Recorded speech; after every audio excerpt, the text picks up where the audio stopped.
G'day there and welcome to this video clip where we're going to have a look at a great tune written by Fat Swaller, Honeysuckle Rose.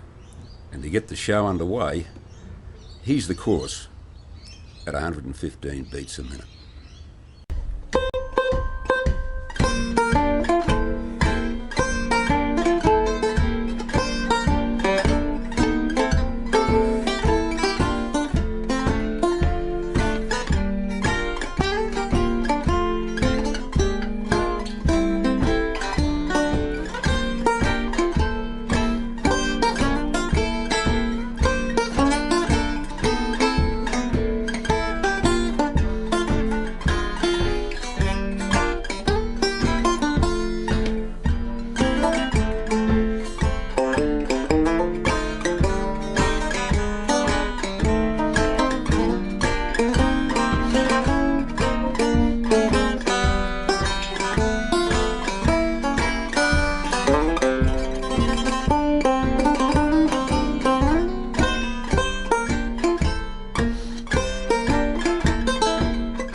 Well, as you can see from that video clip, there's some pretty huge stretches and they're not all that easy.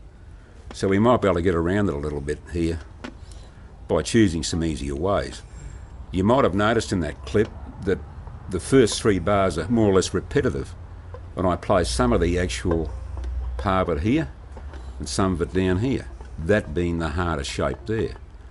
So I'll just play it for you very slowly, a couple of bars of that movement.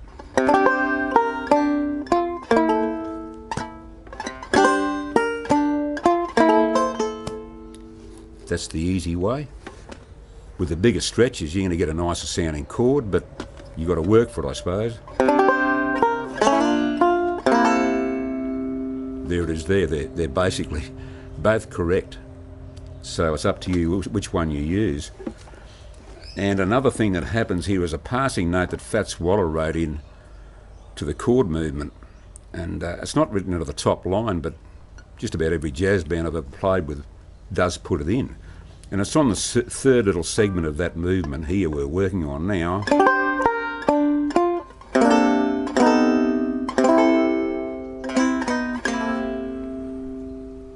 And all that really is the G minor 7th moving up to a C 7th, and you're dragging the harmony notes with you.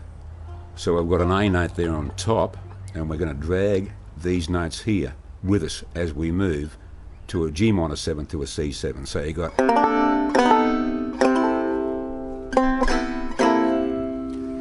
and I've just let the C string ring because I haven't got an option.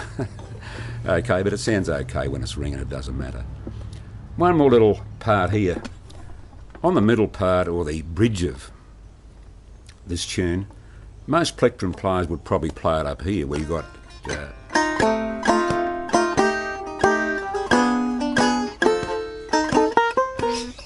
and so forth. What I do in this version is play the melody notes down on the lower register, similar to what 5-string players do a hell of a lot of time, and it sounds good, by bringing the melody line down into the guts of the banjo down here.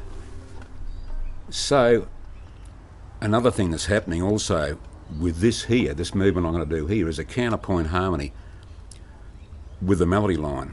Counterpoint means when we're going to go one way with something on the melody line and our counterpoint harmony is going to go in the other direction. So one's going up and one's coming down. So I'll try and explain it this way. From the F7th chord there on the start of the bridge, the single note melody would sound like this.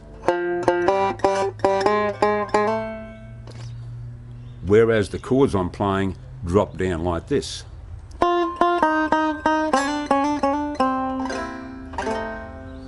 So when you combine them together, you get this.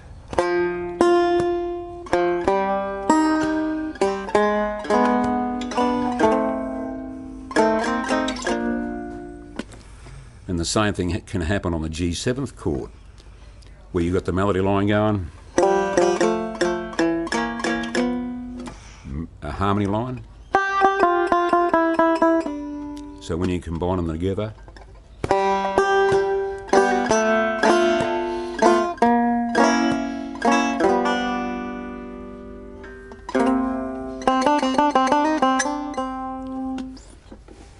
and they work like that. Well, that just about brings this help lesson to a close.